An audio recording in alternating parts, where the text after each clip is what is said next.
Bom, aqui nos estúdios, Rafael Servoni Neto, presidente do CIESP, o Centro das Indústrias do Estado de São Paulo. Nosso assunto, a reforma tributária. Rafael Servoni, mais uma vez, muito obrigado por estar aqui conosco na programação da Jovem Pan. A gente lembrava, né, que é um pleito muito antigo, desde que o senhor era presidente da ABIT, que é a Associação Brasileira da Indústria Têxtil. A reforma tributária sempre foi pleiteada e ontem inúmeras entidades divulgaram um manifesto em favor, claro, da reforma, mas com pontos necessários para que essa reforma ajude o setor produtivo. Quais são os principais pleitos que devem ser levados em conta, que são inúmeros, imagino, né? Bem-vindo mais uma vez. Bom dia, Tiago, Adriana, amigos da PAN.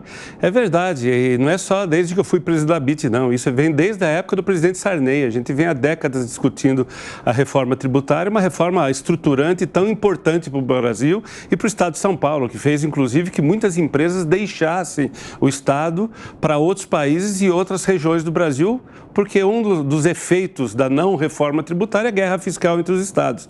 Essa reforma tem que ser uma reforma, Tiago, que simplifique o sistema tributário. Não é possível que a gente ainda tenha nas nossas empresas uma estrutura jurídica e contábil maior do que desenvolvimento de produtos. Ela tem que ser uma reforma que traga segurança jurídica. Hoje, um dos problemas, inclusive, é a bitributação. Os estados e municípios cobram muitas vezes a mesma coisa e encarecem, na verdade, o produto final no Brasil e acabam com a nossa competitividade. O importante é que o Brasil definitivamente tenha um senso de urgência e ataque os seus problemas, resolva os seus problemas. Não é admissível que o Brasil seja eternamente o país do puxadinho, aquele que faz medidas paliativas, que resolvem em parte e muitas vezes criam outros problemas, né? Então esses são os pontos que nós defendemos e o governo precisa usar de sua força de governo recém-eleito para os primeiros 6 meses aprovar essa reforma quanto antes e já iniciar a reforma administrativa. Nós precisamos também reduzir o tamanho do Estado, né? O Estado hoje é muito inchado e custa muito. O brasileiro contribuiu ano passado com 3 trilhões praticamente de reais em impostos. Isso não pode mais acontecer. Girando agora os nossos comentaristas, o Alan Gani, nosso comentarista de economia, também já está aqui nos estúdios da Jovem Pan e faz a pergunta para o presidente do CIESP, Rafael Servoni Neto. Alan, bem-vindo. Bom dia, Tiago, bom dia aos colegas, ao Rafael e a toda a nossa audiência da Jovem Pan. Rafael, um dos pontos críticos em relação à reforma tributária seria um aumento da carga... A pergunta, a gente está acompanhando, Alan, só um instante então. Primeiro a pergunta do Cristiano Beraldo. Bom, Servoni, vamos lá. A gente tem no Brasil essa falta de projeto de longo prazo e uma reforma tributária ela só faz sentido se a gente olhar para o país que a gente quer daqui a 30, 40, 50 anos. Isso me leva a crer que a gente não vai ter neste governo, que chegou pela 3ª vez à presidência da República e não consegue apresentar um projeto claro nem para o Congresso Nacional, a gente não vai ter desse governo uma reforma tributária que seja suficiente para garantir de forma perene o desenvolvimento do Brasil. Do ponto de vista do industrial, quando ele enxerga esse cenário que não se resolve, numa taxa de juros alta que a gente tem, todos os problemas econômicos que a gente tem, o que passa pela cabeça desse industrial hoje?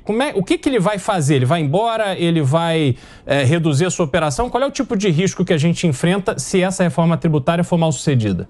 Beraldo, enfrenta o que a gente já está enfrentando, ou seja, tira o pé do acelerador, né? Fica inseguro, até porque nós estamos perdendo a janela de oportunidades. Talvez o maior ensinamento que nós tivemos durante essa catástrofe da Covid, que aconteceu no mundo inteiro e tão forte no Brasil, seja a importância estratégica de você ter uma indústria estruturada no seu país, até com segurança alimentar, segurança de produtos. Quantos produtos faltaram durante a pandemia? E os países saíram recompondo as cadeias globais e regionais de fornecimento. Essa é uma oportunidade de ouro que nós estamos perdendo, nós não podemos perder, né? E para isso nós precisamos reestruturar a indústria. Agora, um dos pontos que nós estamos defendendo de maneira muito enfática é o reequilíbrio também da tributação. Você vê que a indústria brasileira representou já 30% do PIB, hoje nós estamos com 11%, mas a gente ainda cai nas nossas costas 1/3 da arrecadação total de impostos do Brasil, né? O agro é muito menor, responde por 0,6% da tributação. Eu não estou defendendo aqui o aumento do agro, pelo contrário, o agro funciona funciona, e funciona porque tem uma tributação baixa, porque tem um financiamento de longo prazo, de baixo custo, funciona porque houve um planejamento a partir da Embrapa de décadas que fez com que o cerrado se viabilizasse no Brasil. Então é isso, a gente pode criticar o asiático, o chinês, o quanto quiser, mas uma coisa eles fazem, os nossos concorrentes fazem muito bem, planejamento de longo prazo com segurança jurídica e previsibilidade. Então é isso que a gente precisa para desenvolver o Brasil. Agora não podemos ficar discutindo eternamente e deixar a janela de oportunidade passar. Enquanto isso,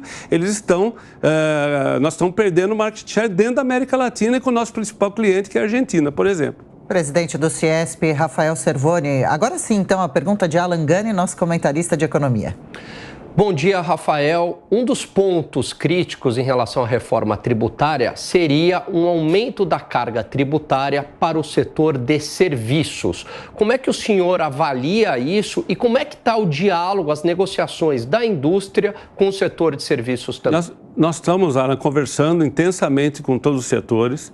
Eu acho que a gente deve acreditar, e nós estamos falando muito isso ao governo, acreditar um pouco na curva de Laffer, né? Não é aumentando a tributação que nós vamos resolver esse problema. A sociedade está saturada, né? E os setores econômicos da sociedade estão saturados de pagar impostos, né? Aliás, isso já começou a reverter uma possível solução a partir do segundo semestre do ano passado, que foi o aumento da formalidade.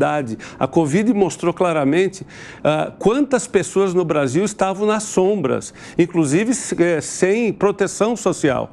Mostrou claramente quantos milhões de pessoas. E agora, nos últimos 6 meses, ou a partir do segundo semestre do ano passado, a informalidade começou a crescer no Brasil. Isso é outra concorrência desleal.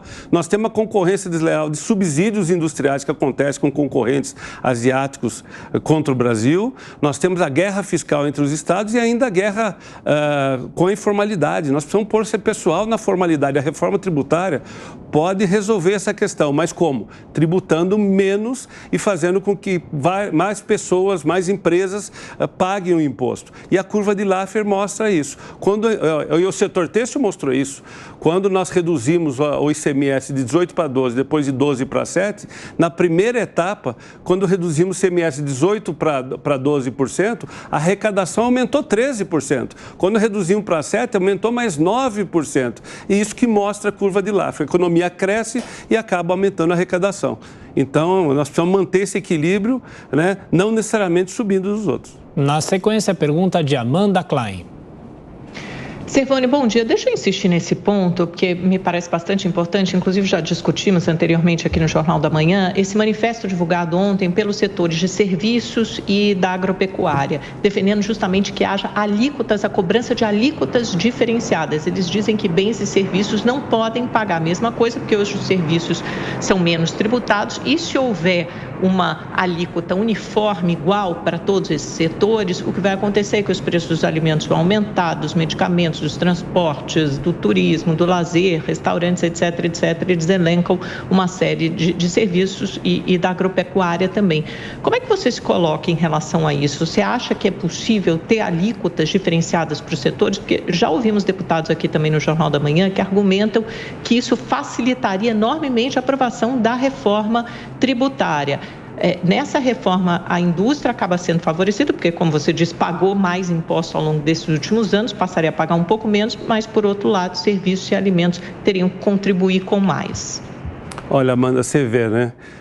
Se quem paga 0,6% e 5% está super preocupado, imagine quem paga quase 30%, que é o nosso caso.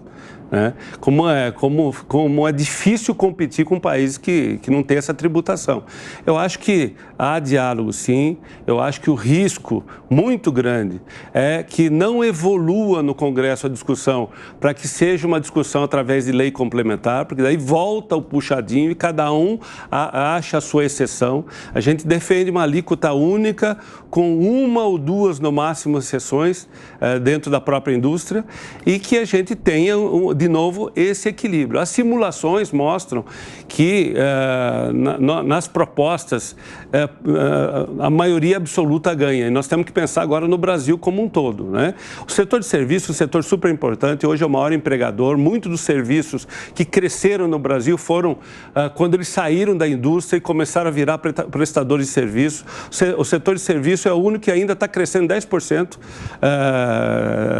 nos últimos 6 meses. O comércio varejista e a indústria estão negativos, então, e foi o que mais sofreu certamente na Covid, no fechamento dos negócios, né? Então a gente tem que buscar, e nós estamos trabalhando bastante em conjunto para chegar num consenso com relação a isso. Aproveitando o gancho então, Servoni, as indústrias do estado de São Paulo já se recuperaram totalmente do período da pandemia ou alguns segmentos ainda passam por dificuldades ou viveram uma transformação muito grande? Olha, Adriana, ainda vivem uma dificuldade muito grande, se recuperaram quase a nível de pré-Covid, a maioria dos setores, mas não todos realmente, mas a partir do segundo semestre do ano passado já houve uma queda e nós devemos fechar agora o próximo número com numa sequência de 7 meses consecutivos negativos, então é muito ruim.